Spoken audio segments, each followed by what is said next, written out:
పిల్లల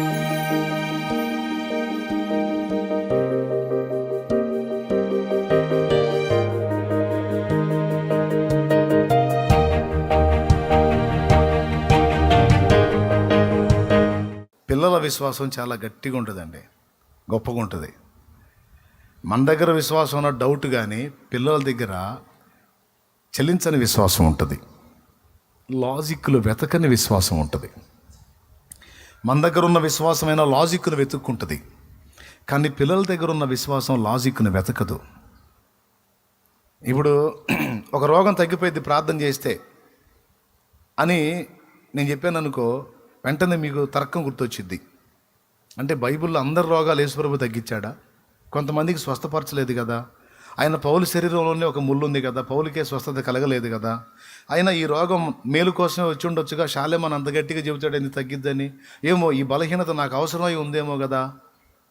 ఇట్లాంటి లాజిక్లన్నీ వస్తాయి.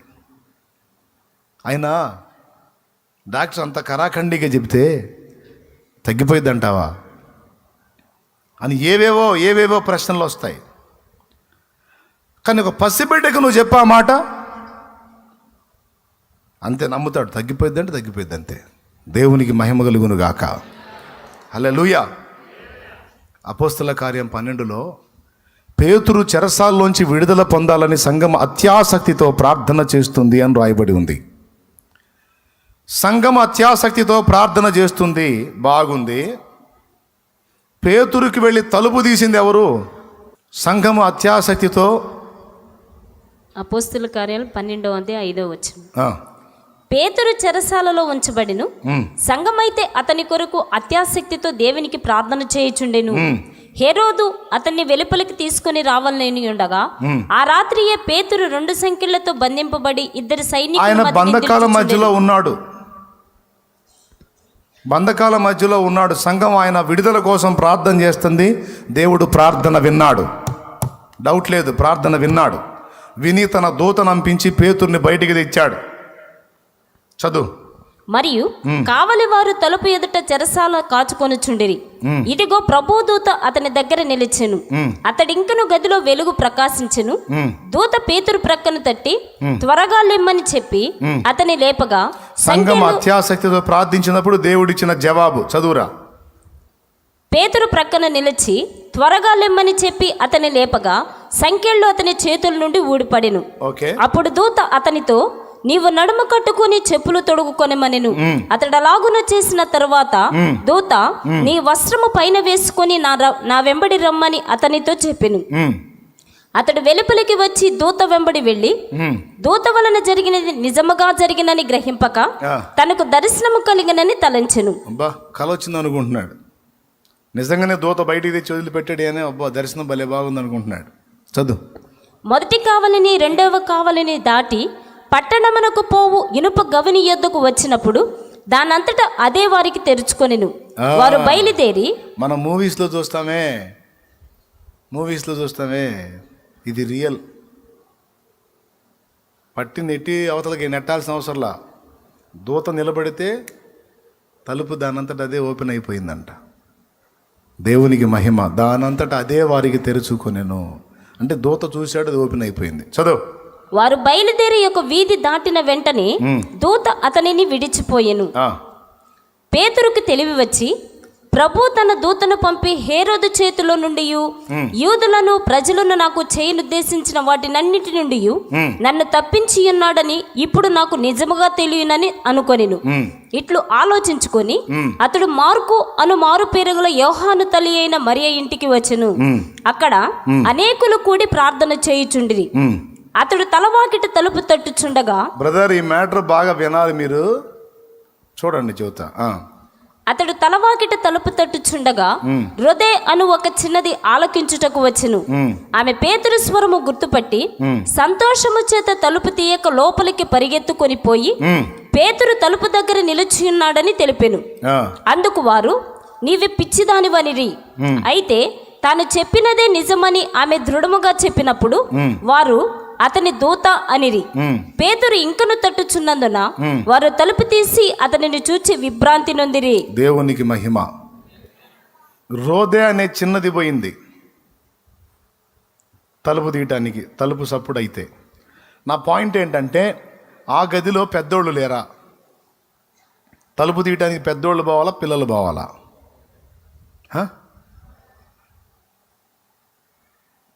చిన్నది ఎందుకు పోయింది?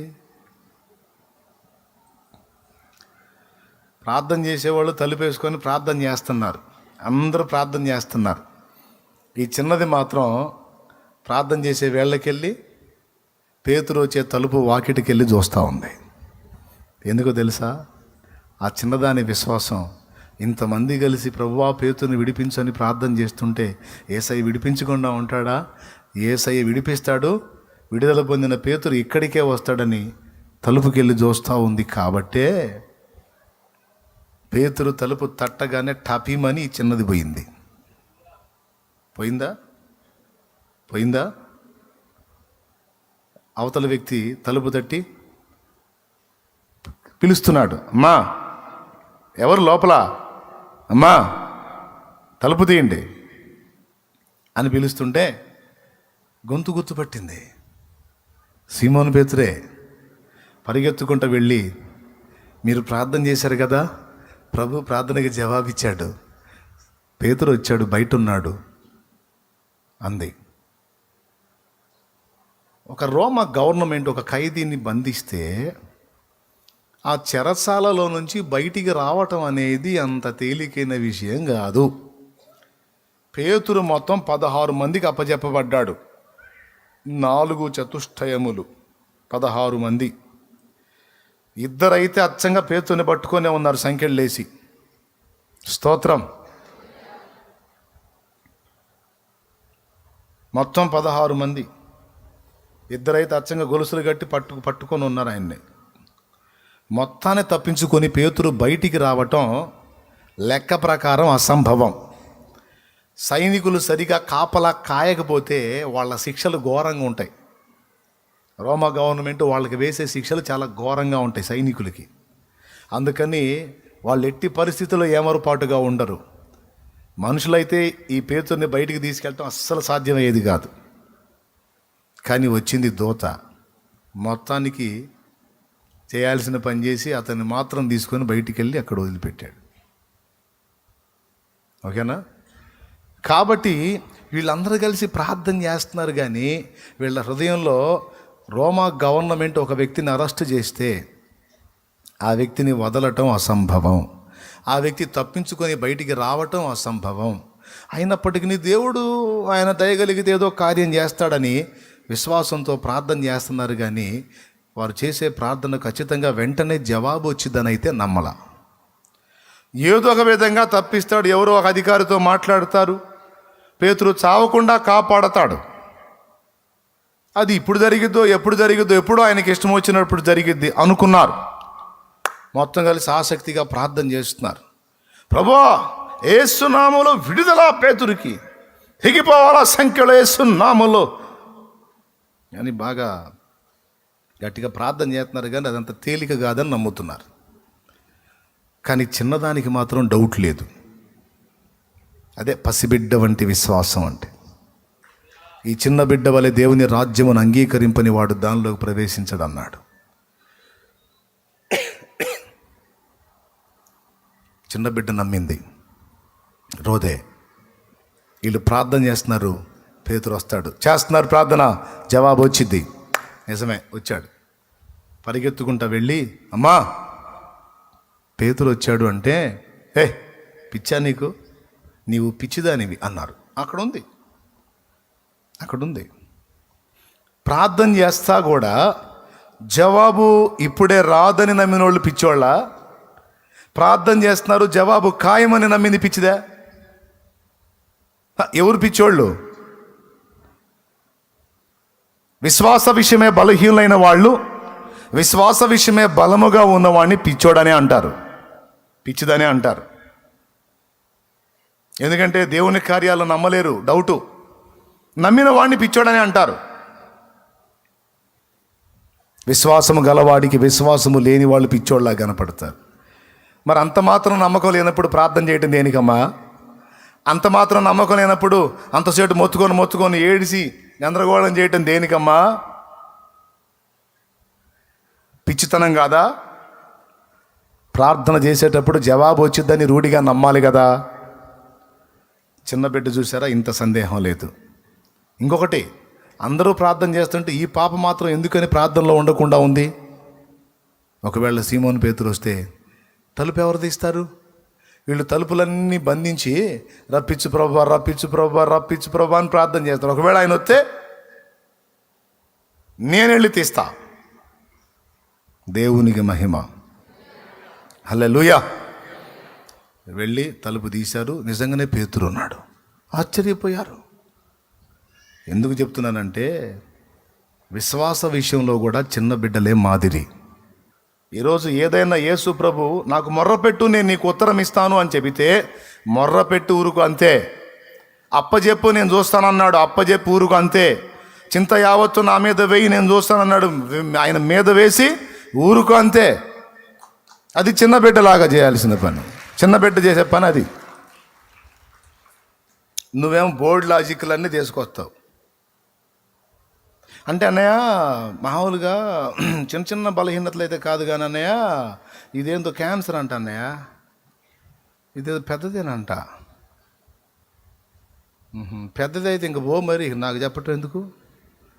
పో, పెద్దది వచ్చింది, ఇంక పో, పెందలాడు పో. అట్లా కోపడవాకన్నయ్య, మామూలుగా కొంచెం పెద్ద సమస్య అని చెబుతున్నాను. పెద్ద సమస్య అయితే చిన్న సమస్య అయితేనే, నీకు నాకు పెద్ద సమస్య. అది దేవుడికి పెద్దది కాదుగా. నువ్వు దేవుడి ముందుకు వచ్చి దేవుడికి పెద్ద చిన్న అని చెబుతా ఏంది?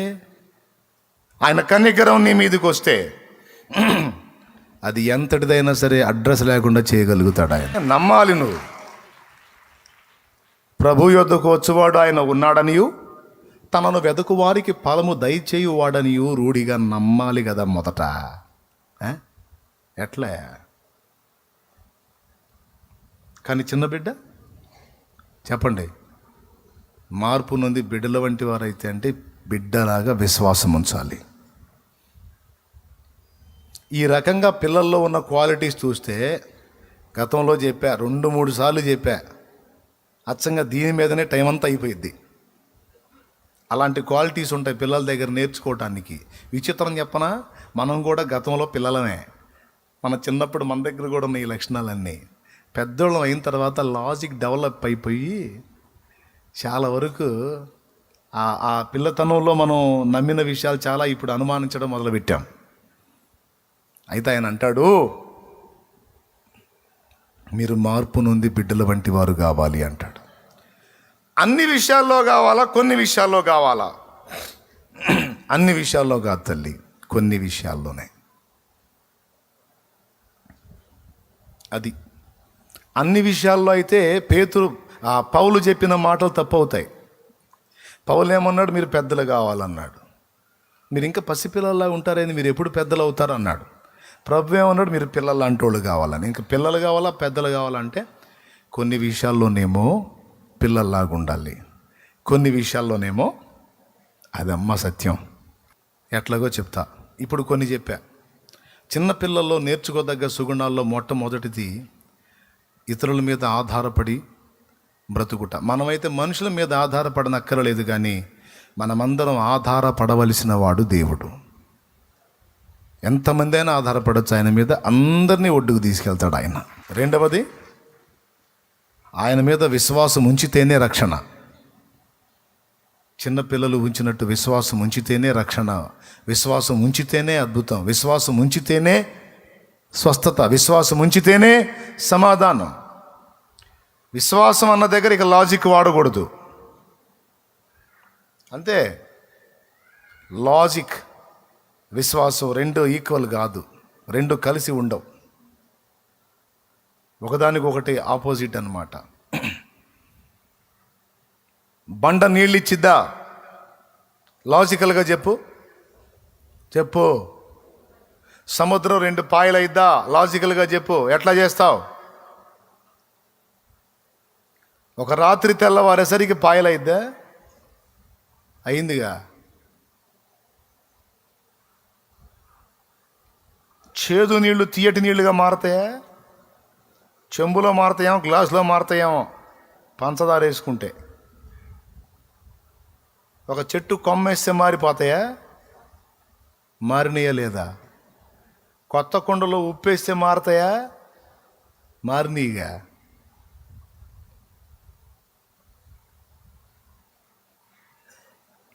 లాజిక్, విశ్వాసం రెండు ఒకదాన్నొకటి విభేదించుకుంటాయి. లాజిక్కి భిన్నంగా ఉంటుంది విశ్వాసం. అంటే ఏంటి? అది ఎంత తర్కానికి వ్యతిరేకంగా ఉన్నా నేను నమ్ముతా. ఇది భక్త సింగ్ గారు అన్నాడంట. ఒక ఆయన దగ్గరకు వచ్చి, యోనా అని చేప మింగిందంట, తిమింగలం మింగిందంట, కడుపులో 3 రోజులు పెట్టుకుందంట, మళ్ళా 3వ రోజు బయటికి గక్కిందంట. ఎవరికి చెబుతారండి మీ కథలో? తిమింగలం యోనాని మింగటం అంటే భక్త సింగ్ గారు అన్నాడంట, బాబు, యోనా మనిషి, తిమింగలం చాలా పెద్దది. లాజికల్గా ఆలోచించుకున్నా అంత పెద్ద తిమింగలం ఇంత చిన్న మనిషిని మింగటం గొప్పేం కాదు, ఈజీగానే జరిగిపోద్ది. కానీ తన చిన్న నోటితో యోనా అతిపెద్ద తిమింగలాన్ని మింగాడు అన్నా కూడా నేను నమ్ముతా, దేవుడు చెబితే అన్నాడు. స్తోత్రం. అర్థమైందా? అంత పెద్ద నోటితో యోనాను తిమింగలం మింగటం గొప్ప కాదు నాకు. తన చిన్న నోటితో అతిపెద్ద తిమింగలాన్ని యోనా మింగాడు అని దేవుడు చెబితే నేను నమ్ముతా, అంతే అన్నాడు.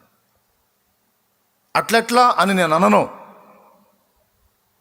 నా దేవునికి సమస్తము సాధ్యమే. ఏ రోగానికైనా ఏ సమస్యకైనా ఇదే ట్రీట్మెంట్. నేను నమ్ముతా. ఏమని? దేవుడు ఈ పరిస్థితి నుంచి మార్పు తీసుకురాగలడని, ఈ చెడిపోయిన అవయవాన్ని బాగు చేయగలడని, ఈ పాడైపోయిన కుటుంబాన్ని తిరిగి కట్టగలడని, ఈ పాడైపోతున్న బ్రతుకును బాగు చేయగలడని నేను విశ్వాసం ఉంచుతా, నేను నమ్ముతా. ఇంకేం మారిద్దిలేండి, అంతా అయిపోయిండ్లా, పాచిపోయిన అన్నం పాకానికి రాదని లేదా, అంతా అయిపోయిందండి, ఇంకేముంది అంటే నువ్వు అనుకో. అట్లా నేను అనుకోను. శూన్యములో నుండి సుందరమైన సృష్టిని తెచ్చిన వాడు నా దేవుడు. మోడుబారిన జీవితాలను చిగురింపజేసేవాడు నా దేవుడు.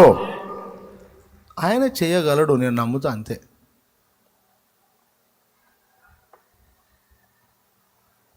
అలాంటి సందేహించని విశ్వాసాన్ని నీ గుండెల్లో కలిగి ఉండు. నువ్వు ఎందుకు మారదో చూద్దాం పరిస్థితి. కానీ కొన్ని ప్రతికూలతలు కనపడ్డప్పుడు విశ్వాసం కంటే కూడా నీలో లాజిక్ పనిచేయటం మొదలుపెట్టింది. అందువల్ల చాలా కార్యాలు బ్రేక్ అయిపోతాయి. అంతే. 2 సువార్థికులు సువార్త ప్రకటించారు. ఆకలి అవుతుంది, బ్రదర్ భోంచేద్దామా అన్నారు. వెళ్దాం బ్రదర్ అన్న. 2 కూర్చున్నారు హోటల్లోకి వెళ్ళి. బ్రదర్ ఏం చెబుదాం ఫుడ్ అంటే, బ్రదర్ డబ్బులు ఉన్నాయా నీ దగ్గర అన్నాడు. లేదు నా దగ్గర లేదన్నాడు. నీ దగ్గర లేవు, ఇద్దరి దగ్గర లేవు. సరే ఒక టీ చెబుదాం బ్రదర్ అన్నాడు. అరే టీ ఏంది బ్రదర్, దేవుడు ఉన్నాడు, విశ్వాసంతో తిందాం, ఆయనే సహాయం చేస్తాడు, ఇది బిల్లు ఆయనే కట్టిస్తాడు, చెప్దాం. బ్రదర్ నాకంత విశ్వాసం లేదు. మరి డబ్బులు లేకుండా హోటల్లోకి వచ్చి ఏంటి దేవుడే బిల్లు కడతాడని తినేంత ధైర్యం నా వల్ల కాదు, నాకంత విశ్వాసం లేదు. ఏమి నీకుంటే నువ్వు తిను, నేను తిన్నావు, నాకు సింగిల్ టీ చాలు, ఏక్ చాయ్ బస్. సరే నీ ఇష్టం. ఆయనకి ఒక చాయ్ చెప్పాడు, సింగిల్ చాయ్, టీ. ఈయన శుభ్రంగా ఫుల్ మిల్స్. తిన్నారు ఇద్దరు. ఈయన తిన్నాడు, ఆయన చాయ్ తాగాడు. తినేటప్పుడు అడిగాడు మధ్యలో, తిను బ్రదరు, అంతగా ఏదైనా ఇబ్బంది అయితే నేను చూసుకుంటా, తిను బ్రదరు, ఆకలితో ఉన్నా. ఆహాహా అసలు ఏంది, నాకు చాయ్ మస్తు అయిపోయింది. చేతులు కడుక్కొని వచ్చాడు ఈయన. ఆయన కూడా చాయ్ తాగి కప్పు ఆడబెట్టాడు. అప్పటిదాకా సర్వ్ చేసిన ఆయన బిల్లు తెచ్చి ఇచ్చాడు. ఇక ఆ బిల్లు తీసుకున్నాడు. ఆ బిల్లు చేత తీసుకోగానే వెంటనే పక్క టేబుల్ దగ్గర ఉన్న ఆయన వచ్చి ఆ బిల్లు తన చేతిలో రాక్కున్నాడు. హల్లెలూయా. బ్రదర్ ఏంటి అంటే, బిల్లు నేను కడతాను పాస్టర్ గారు అన్నాడు. మేము సేవకులు నీకెట్ట తెలుసు అన్నాడు.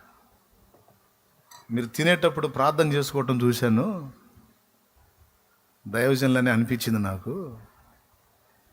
ఎన్నో రోజుల నుంచి సేవకులకి ఇంత ఆహారం పెట్టించాలని ఎదురు చూస్తున్నాను, నాకు అవకాశం దొరకలా, తీరిక దొరకలా. ఈరోజు నా అదృష్టం పండి మీరు దొరికారు కాబట్టి ఆల్రెడీ తినేశారు కనుక ఈ బిల్లు నన్ను కట్టనియండి, దయచేసి నాకు అవకాశం ఇవ్వండి అన్నాడు. తీసుకెళ్ళి ఆయనే కట్టాడు, అయిపోయింది. ఇప్పుడు ఇద్దరు బయటికి వచ్చారు.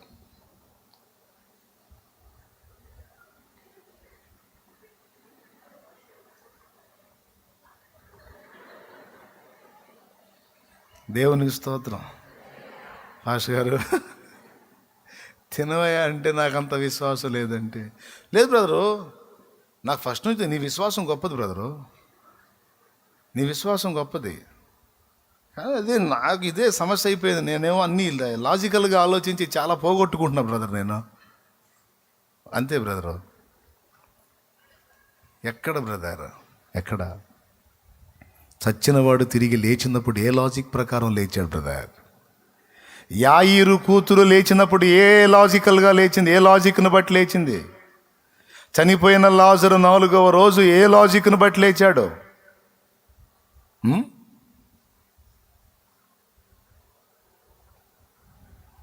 లాజికల్గా ఆలోచిస్తే మన లాజిక్ అందని విషయాలు, వింతలు, విడ్డూరాలు చాలా ఉన్నాయి. లాజిక్ కాదు బ్రదరు, విశ్వాసం. హల్లెలూయా. విశ్వాసం, దాన్నే మెయిన్గా దృఢపరచుకోవాలి, బలపరుచుకోవాలి, దానిలోనే ప్రోత్సహించబడాలి. పసిబిడ్డ విశ్వాసం అలా ఉంటుంది, తిరుగుండదు ఇక. అలాంటి విశ్వాసమే రక్షణాధారమైంది, అలాంటి విశ్వాసమే స్వస్థతకు ఆధారమైంది, అలాంటి విశ్వాసమే రోమా సైనికుల చేతుల్లో నుంచి కూడా పేతురుని బయటికి తెచ్చింది. మీరు స్ట్రైట్గా నాకు చెప్పండి, ప్రార్థించిన వాళ్ళందరి ప్రార్థన ఫలమా, చిన్నదాని విశ్వాస ఫలమా? ఎవరిని బట్టి వచ్చాడంటాం మీరు చెప్పండి? రోజైనా బట్టా లేదా వాళ్ళందరిని బట్టా? వాళ్ళందరూ కలిసి భారం కలిగి యేసునామములో పేతురు సంఖ్యలు తెగిపోవును కాక అన్న ఎగిరెగిరి అంటమైతే అంటున్నారు, కానీ అది అంత తేలిక కాదులే ప్రభువా. లోపల వాస్తవం అది. అట్టగాకుండా వాళ్ళది రూఢి అని నమ్మితే రోదేని పిచ్చిదని ఎందుకన్నారు? వాళ్ళు పిచ్చోళ్ళు. ఎగిరెగిరి చేయటం అయితే చేస్తున్నారు కానీ నమ్మట్లా. ఇప్పుడు ఆ సంఖ్యలో మనం అందరం చాలామంది ఉన్నామండి. రోదేలు తక్కువ,